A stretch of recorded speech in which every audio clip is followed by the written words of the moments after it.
Om Ganatimirandasya Gyananjana Shalakaya Chakshurumritam Yena Tasmai Shri Gurave Namaha Gaurave Gorachandraya Radhikaye Tadaraye Krishnaya Krishna Bhaktaya Tad Bhaktaya Namo Namaha.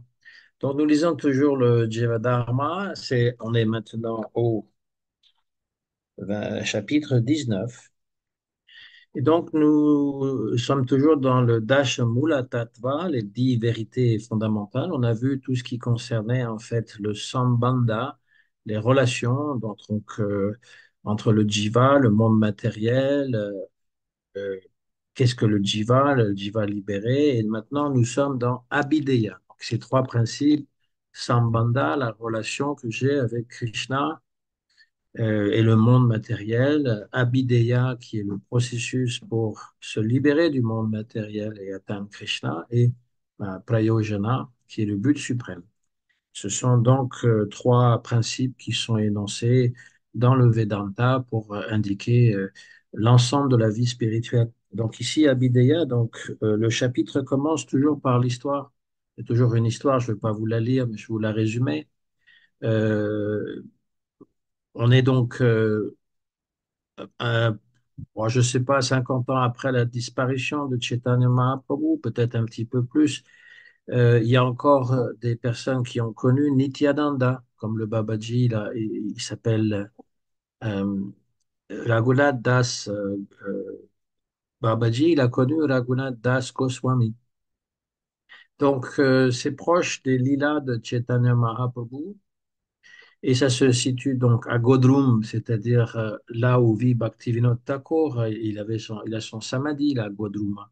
Et là, à Shrivas Sangam, on a un Babaji qui s'appelle donc Raghunath Das Babaji, et puis ce jeune étudiant, Brajanath, qui était un étudiant de la logique, de la grammaire, et qui s'est intéressé à Mahaprabhu, d'abord parce qu'il avait entendu que celui-ci était vraiment très expert dans la grammaire. Ça nous paraît un peu bizarre, hein, la grammaire, la logique, parce que ce ne sont pas des matières qui nous fascinent. La logique, d'ailleurs, c'est pas vraiment quelque chose qui s'enseigne à part dans les universités. Et donc, mais en Navadvip, à l'époque, au 16e, 17e siècle, c'était la ville où il y avait beaucoup d'érudition, et donc cette logique, elle était capable de résoudre tous les problèmes. Et donc, en s'intéressant à Chaitanya Mahaprabhu, eh bien, il a découvert quelque chose de encore plus incroyable, qui est la bhakti que Chaitanya Mahaprabhu est venu donner, la prema bhakti. Et donc, il a pris refuge en son maître spirituel. Il a été instruit sur le Dashamula. Et là, il est chez lui et arrive un oncle euh, qui, euh, qui est très expert à réciter le Bhagavatam. Il fait des Bhagavad Saptaha, comme on appelle. Quand on va à Vrindavan, on voit ça partout. Tu as des gourous qui, donc, pendant une semaine, récitent le Bhagavatam. Il y en a qui sont très érudits, hein. Ils connaissent le Bhagavatam par cœur. Et donc là, c'est le cas de Vijay Kumara, qui est un brahmana qui récite le Bhagavatam, l'oncle de Brajanath, donc il est un peu plus âgé que lui.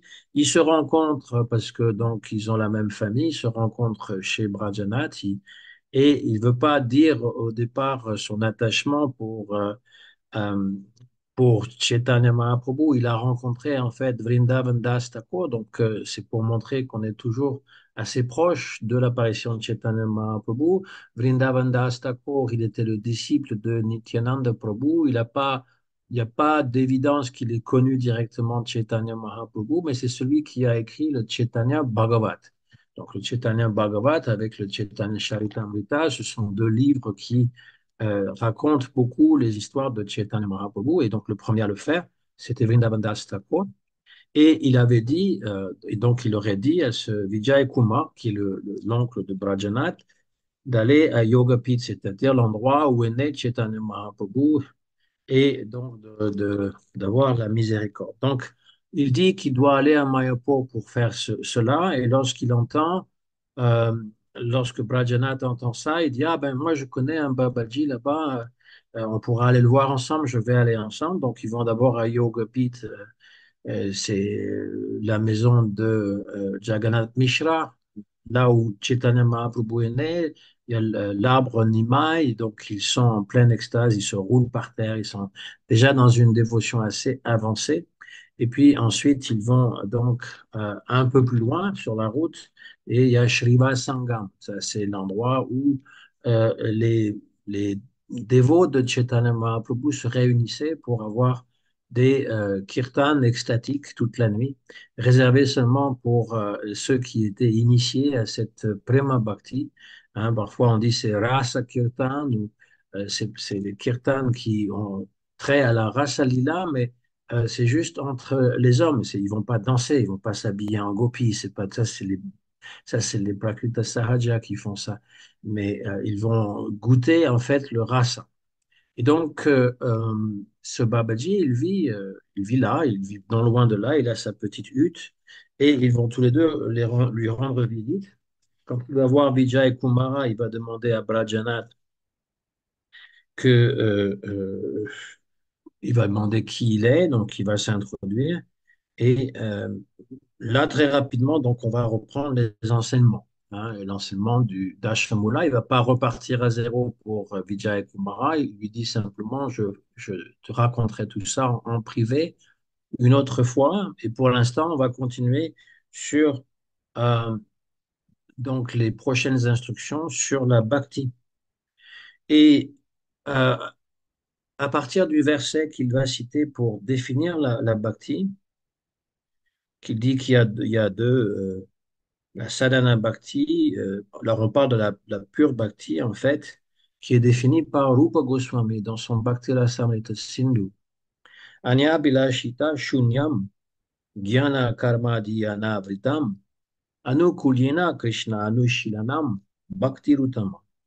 Donc la définition que donne Rupa Goswami, et qui est expliquée aussi par Jiva Goswami et par Nombracharya, c'est que l'Uttama Bhakti, là on parle d'une service de dévotion pure, c'est la cultivation des activités qui sont destinées exclusivement pour le bénéfice de Sri Krishna, ou encore cette, ce, j'essaie de traduire, c'est un flot continu de service envers Krishna à travers le corps, le mental et les paroles, et aussi à travers l'expression des sentiments remplis d'extase, donc les bhavas.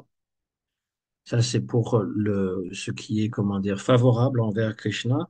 Et ce n'est pas couvert par Jnana, la connaissance, Nirvishesha Brahma, qui conduit à la libération impersonnelle, ou le karma, c'est-à-dire les activités pieuses, on va dire, qui sont accomplies dans les différentes religions, ou encore les austérités, le yoga, et on pourrait rajouter les choses du New Age, et elle est complètement libre de tout désir autre que l'aspiration d'apporter de la joie à Shri Krishna. Donc c'est une longue traduction pour ce verset.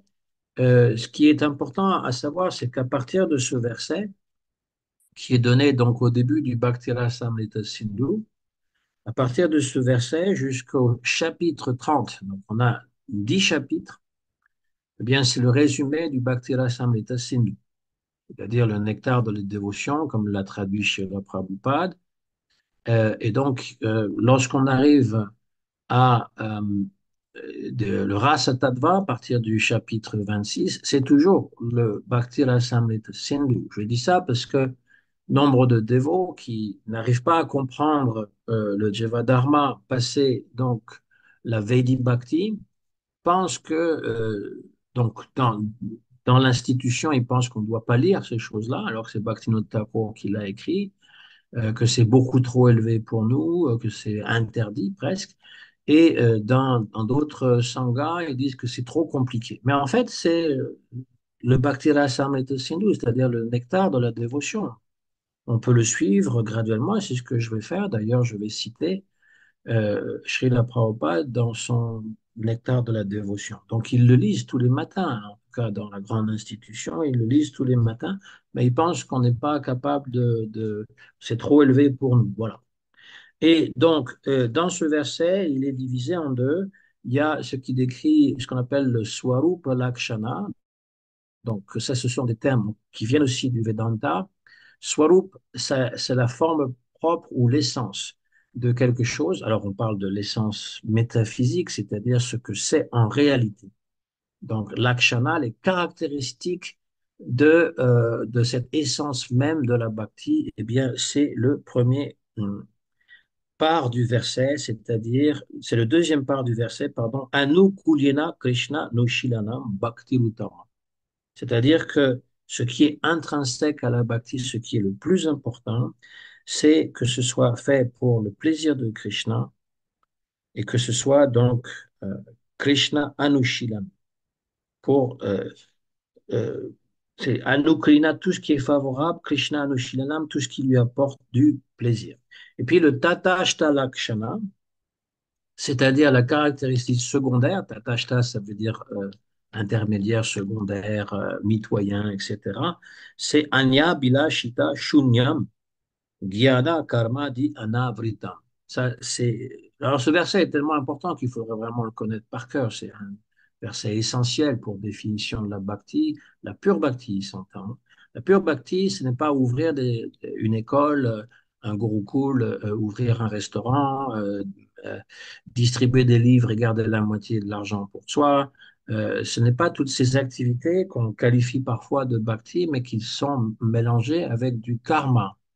La pure bhakti, c'est simplement Shravanam, Kirtanam, Vishnu Smaranam, Padasevanam, exclusivement le service pour Krishna. Si on vend des livres pour le maître spirituel et qu'on garde absolument rien, comme on le faisait quand on était brahmachari il y a 50 ans, alors c'est de la bhakti. Mais si on garde quelque chose pour soi, c'est pas de la pure bhakti, ça c'est de la bhakti qui est mélangée avec du karma. Ça, c'est ce qui explique d'ailleurs chez la Bhaktivinoda Thakur, dans son explication, le fruit de la bhakti, c'est prema, prema, l'amour pur.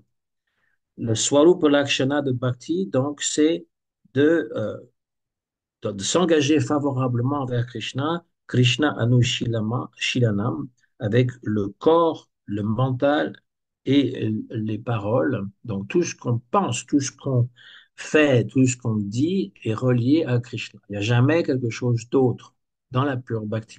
On ne peut pas avoir les désirs, ah bah, qu'est-ce que je vais faire, où je vais passer des vacances, ou qu'est-ce que je vais pouvoir manger qui soit délicieux, des choses qui sont toujours rattachés à nos désirs et nos besoins corporels ou encore matériels.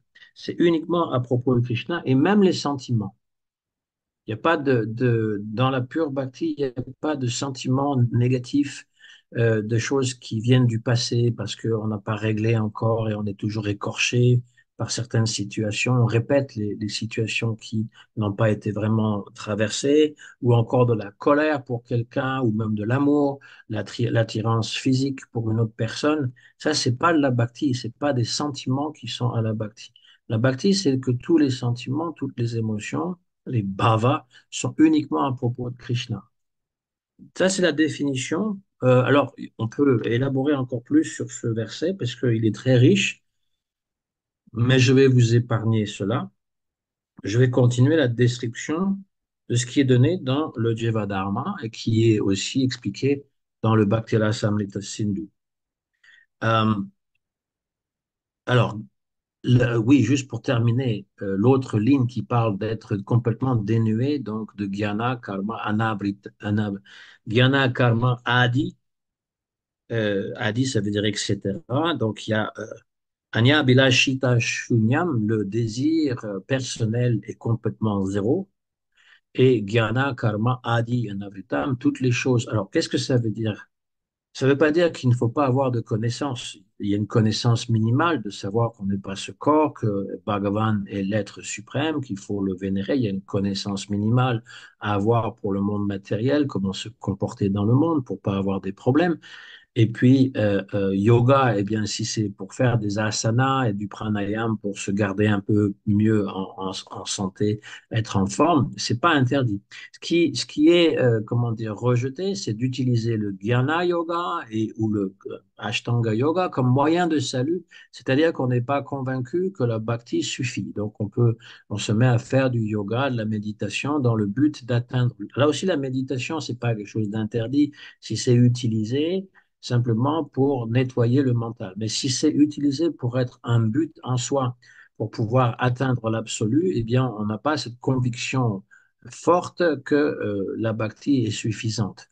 Adi, c'est-à-dire toutes les autres choses, donc la pensée positive, je sais pas, toutes les autres choses qui sont. Vous remarquerez dans la pensée positive, c'est toujours des choses matérielles qui sont proposées hein, dans les livres qui se vendent bien sur le marché, le développement personnel. Vous pouvez atteindre tout ce que vous voulez avec la pensée positive. Eh bien, c'est toujours pour obtenir des bienfaits matériels, jamais pour progresser spirituellement, parce que on n'a pas l'impression qu'ils comprennent la définition de la spiritualité. En tout cas, leur spiritualité, c'est vraiment la jouissance des sens et le bien-être avant tout.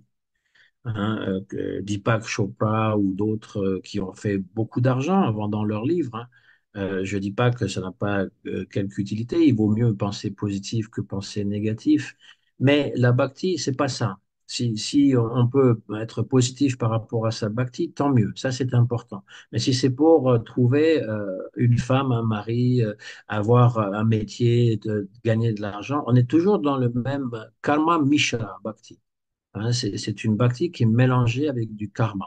Et quand c'est obtenir, alors ça, Prabhupada, il en parle après, obtenir les pouvoirs siddhi, yogi, c'est aussi yoga mishra bhakti. Bon, je continue, parce que chez Rupa Goswami, dans son Bhakti Rasamrita Sindhu, il explique les traits de la bhakti, avec ce verset, Kleshagni, Subhada Moksha, Lagu Katrit Sudurlabha, Sandrananda Visheshatma Shri Krishna Karshini Chasa. Alors, je l'ai traduit dans le Nectar de la dévotion, c'est traduit. Hein. La définition, en fait, de la bhakti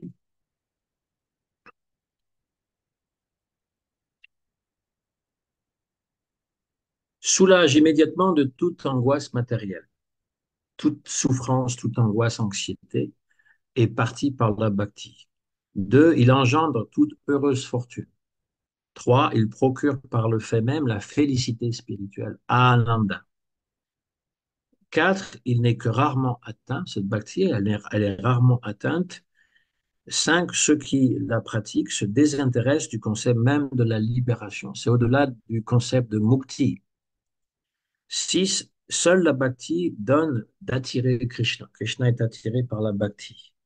Alors, euh, Srila Prabhupada, il définit bien, en fait, il explique bien comment on peut être chacune de ces caractéristiques et que, voilà, le premier donc d'entre eux,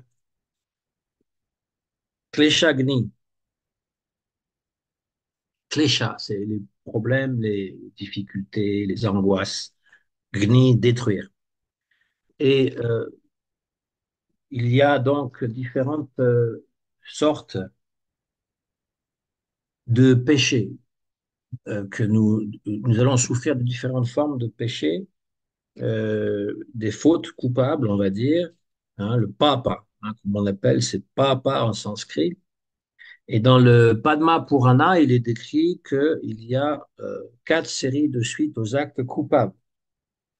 Il y a celles qui n'ont pas encore porté fruit, celles qui restent encore à l'état de germe, bija, celles qui sont parvenues à maturité, donc c'est le prarabdha karma, et celles qui ont presque atteint la maturité, kutam. Euh, c'est assez particulier parce que en fait, je désire, je désire quelque chose, mais ce faisant, je m'engage dans des activités néfastes. Donc, Prabhupada il donne un exemple très simple. La personne qui a des relations sexuelles illicites, qui va voir les prostituées, qui contacte donc une maladie transmise sexuellement. Prabhupada, il connaissait bien ça puisqu'il était pharmacien, donc il y avait des gens qui venaient le voir avec des ordonnances pour traiter, je ne sais pas, la syphilis, la gonorrhée, la chlamydia, toutes ces maladies qu'on attrape sexuellement. Il y a donc des médicaments, hein, surtout depuis qu'on a découvert les antibiotiques. Avant, on en mourait, la syphilis, on devenait fou, hein. Et il y a des traitements qui sont assez costauds. Et donc, Prabhupada, il dit, euh, voilà, la personne a commis une activité illicite, on va dire, et il en souffre. Avant de commettre cette activité, il l'a désiré. Il a désiré avoir des relations hors mariage et il en souffre donc les conséquences et il va être traité. Voilà, donc ça c'est par exemple quand on a des moyens de faire des pénitences dans les religions, ça va traiter les péchés. Mais comme le désir est toujours présent, il va recommencer. Et donc ça ne sert à rien. Il va être guéri de ces maladies et il va rattraper un nouveau. Srila Prabhupada aussi donne l'exemple de l'éléphant qui se baigne dans la rivière et qui, en sortant, va se rouler dans la poussière. Ils font tout ça parce que c'est une sensation agréable pour eux. Mais si c'est pour se laver, ben c'est raté parce que du coup, ils se remettent de la poussière partout. Et donc, le pécheur, il va se purifier de ses péchés et à nouveau, il va être contaminé. Parce que c'est un cycle. Euh, c'est un cycle, c'est un cercle vicieux parce que il y a bija, c'est la semence, donc qui n'a pas encore germé, mais qui va donc influencer la personne, qui va l'inciter contre sa volonté d'agir, de mal agir. Il va le forcer, c'est dans sa prédisposition, il va le forcer. Et cette prédisposition, cette semence vient donc d'ailleurs. C'est parce que j'ai mal agi autrefois qu'il y a une petite graine qui est là. Dans ma vie présente, par exemple, j'ai mal agi dans une vie passée. Dans cette vie même, ça demeure sous la forme de bija qui va donc me pousser à agir de façon criminelle ou pécheresse et qui va me faire souffrir. Donc, il y a le karma que je souffre maintenant, le prarabdha karma. Le prarabdha karma, eh bien, on ne peut pas s'en libérer puisque c'est mon corps physique, le corps que j'ai, et c'est les maladies que je dois attraper qui sont parfois congénitales, qui sont héréditaires. Et donc, ça, c'est mon prarabdha karma. Et la prarabdha karma, c'est celles qui sont en attente, ce que je vais faire bientôt euh, ou dans une vie prochaine, parce que ça a déjà été, j'ai déjà commis les mauvaises actions. Donc, c'est comme le criminel qui finalement s'est pas encore fait arrêter. Il a commis une action et puis 10 ans, 20 ans, 30 ans plus tard, hein, il n'y a pas de prescription dans beaucoup de pays. Ça, c'est la France. On peut tuer quelqu'un au bout de 10 ans. Voilà.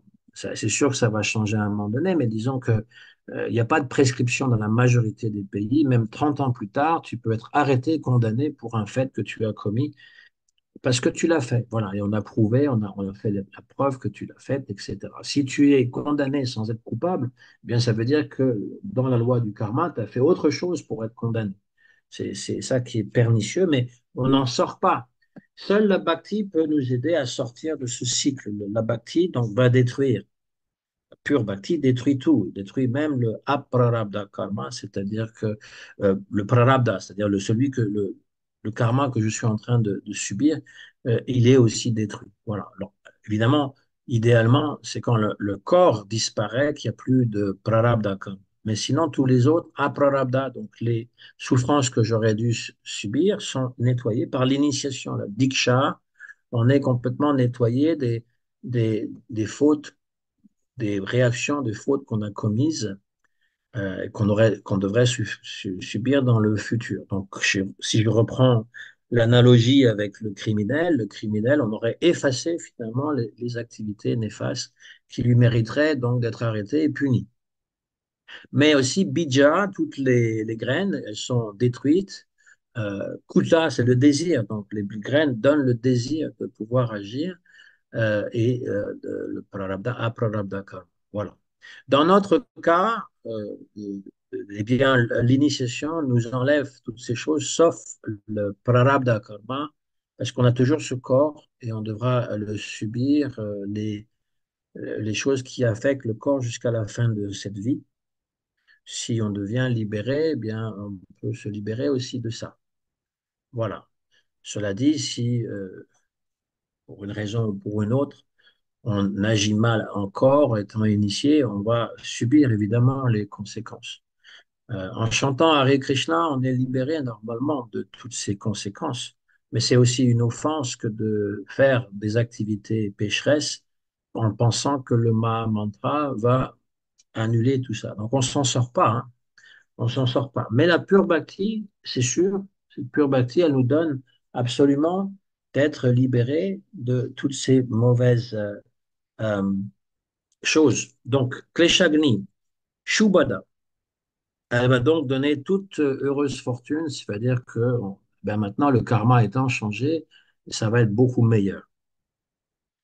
Ça, c'est au début de la bhakti, hein. Kleshagni, Shubhada, il y a beaucoup de gens qui disent j'étais vraiment dans un état pitoyable et grâce, quand j'ai rencontré mon gourou, eh bien, tout est allé beaucoup mieux, mon karma a changé et tout est devenu beaucoup plus facile. Ensuite, Moksha Laguta Krit, elle rend la moksha ou la mukti insignifiante et parce que on obtient quelque chose de bien meilleur. On n'est plus attiré par simplement la libération. Regardez combien de gens disent, en fait, ne veulent pas reprendre naissance. Et c'est les jeunes bhaktas, ils veulent quitter ce monde matériel au plus tôt par n'importe quelle façon parce qu'ils trouvent que c'est infernal, le monde matériel, et c'est pas la bhakti qu'ils désirent, c'est d'être libéré.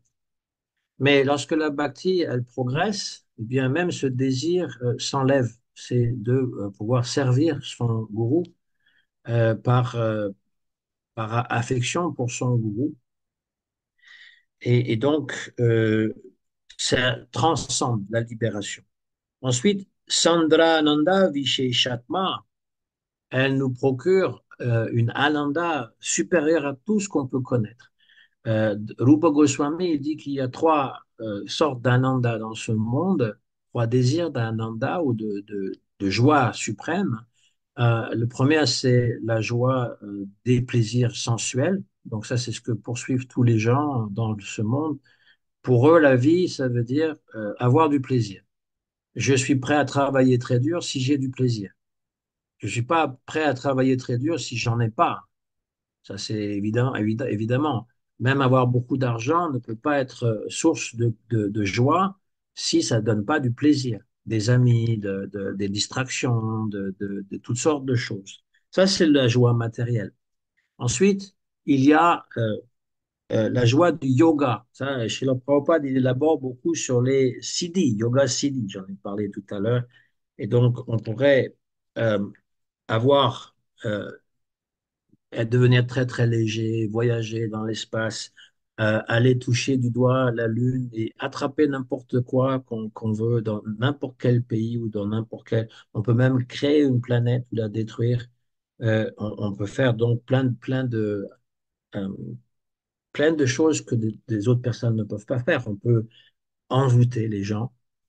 Ça, c'est un pouvoir que font les yogis qui veulent exploiter hein, les autres. On peut les envoûter, leur faire les hypnotiser, leur faire croire qu'il y a quelque chose qui existe alors que ça n'existe pas. Et Prabhupada y conclut toujours, ce sont des plaisirs matériels. La science physique, la science matérielle, eh bien, elle poursuit ces mêmes objectifs. On peut voler dans les airs, on peut aller sous les eaux, on peut faire plein de trucs qu'on ne pouvait pas faire autrefois. Et donc, perdre son temps pour obtenir des yoga siddhis et tout le plaisir qui va avec, bien, on peut l'obtenir assez facilement par la science. Donc, il dit, c'est pas vraiment utile. Et puis, la dernière désir de plaisir suprême, c'est Brahmananda. le ananda du Brahman. C'est-à-dire que on va avoir le Shanta, cette grande libération et ce plaisir immense d'être libre de tout désir et parfaitement satisfait dans le soi. Ça, c'est donc le plaisir ultime qu'on peut avoir dans le monde matériel, par soi-même ou par l'aide d'un gourou, mais pas un gourou qui est dans la bhakti. Parce que pour expérimenter une joie qui est encore supérieure et qui va grandir sans cesse, eh bien, il faut être connecté avec un gourou qui va nous introduire à la pure bhakti. Et là, bien, c'est supérieur au Brahmananda. Hein, on dit Koti Koti Brahma Suke Sindhu Ek Bhakti Prema Bindu, Ek Bindu, c'est-à-dire une goutte de Bhakti Ras vaut des millions et des millions, comme un océan, de félicité dans le Brahman. Et donc voilà, ça c'est une autre caractéristique de la Bhakti. Alors, la prochaine qui est sur la liste de ces caractéristiques, donc c'est Sudurlabha, très rarement atteinte. Parce que la Bhakti, Krishna, il va donner des bienfaits matériels facilement. Hein. Il y a des gens qui ont pratiqué la Bhakti qui sont devenus très riches, par exemple. J'ai des frères en Dieu, ils sont devenus très riches grâce à la Bhakti. Je ne dis pas qu'ils n'ont rien obtenu d'autre, hein, mais c'est toujours un constat. Et puis, il donne la libération aussi, mukti pour ceux qui veulent, donc les nouveaux dévots qui veulent absolument être libérés. Peut-être qu'ils ne vont pas aller directement à Krishna Loka, mais ils seront libérés de cette angoisse du monde matériel. Et sinon, eh bien, Sudo là-bas, c'est vraiment parce qu'on a la chance d'avoir un gourou qui est un pur dévot. Et grâce à lui, on va pouvoir être connecté, parce que sinon, c'est impossible. Par soi-même, on ne peut pas. On ne peut pas obtenir soi-même. Hmm. Euh, le bonheur de faire qu'un avec l'absolu, je l'ai lu.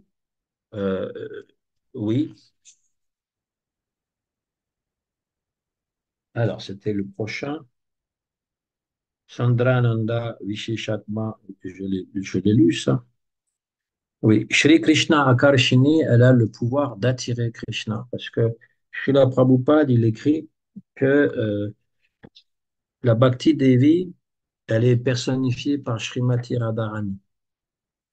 L'image même de la perfection de la dévotion se trouve en la personne de Srimati Radharani. Ça, c'est dans le nectar de la dévotion, qui est ainsi plus fascinante encore que l'infiniment fascinant. Krishna, il est l'infiniment fascinant. Il est Madan Mohan, celui qui va même causer l'illusion au dieu Eros ou Cupidon, et qui donc est fasciné par Srimati Radharani. Donc, elle est Madan Mohan Mohini. Elle va, voilà. Et c'est ce qu'écrit Prabhupada. Pratiquer le service de dévotion, c'est donc marcher sur les traces de Srimati Radharani. C'est Prabhupada qui le dit. La bhakti est personnifiée par Srimati Radharani. Il y a personne qui est plus élevé dans la bhakti qu'elle. Et donc, elle a la capacité d'attirer Krishna. Quand on a ce genre de dévotion, ça va attirer Krishna. La Bhagavad Gita explique que la puissance interne de Krishna, la Devi Prakriti, ou Srimati Radharani, assure protection aux âmes magnanimes, aux Mahatmas, et ainsi placé sous l'égide directe de sa puissance interne, le service de dévotion a pouvoir d'attirer même Krishna. Et il y a un autre verset qui est cité dans le Bhagavatam, septième chant, quand Krishna va dire que ni le yoga, ni le sankhya, ni les tapasya, rien ne peut attirer à part cette bhakti. Donc cette bhakti, elle a le pouvoir d'attirer Krishna. Et il y a un autre verset qui dit aussi, ça c'est Narada Muni qui dit à Yudhishthir, cher roi Yudhishthir, vous les Pandavas, vous êtes sans nul doute les êtres les plus fortunés de l'univers, car le Seigneur a choisi d'apparaître sur cette planète et de vivre au milieu de vous, tel un homme ordinaire en toutes circonstances. Lui qui, en tant que Seigneur suprême, demeure caché aux yeux de tous, partage néanmoins votre vie de chaque jour. Il agit avec vous en cousin, en ami ou même en simple messager. Qui donc en ce monde est plus fortuné que vous? Ça, c'est ce qu'on appelle donc le lien de parenté. Ils sont tellement liés avec Krishna qu'ils ont ce lien de parenté. Donc, voilà pour ces 6 caractéristiques que je vais résumer. Euh, Encore une fois, pour qu'on les apprenne bien, mais c'est dans le Jiva Dharma, hein, c'est dit en résumé aussi, hein, en plus résumé encore que dans le Nectar de la dévotion ou Bhakti Rasamrita Sindhu, mais ça suit la même trame. Vous pouvez comparer, vous pouvez voir que c'est la même chose qui est dite dans les deux livres. C'est juste, c'est juste que Bhaktivinoda Thakur, il le fait en résumé. Je vais le relire le verset. Kleshagni Shubhada Moksha Lagutakrit Sudurlabha Sandrananda Visheshatma Shri Krishna Karshini Chasa.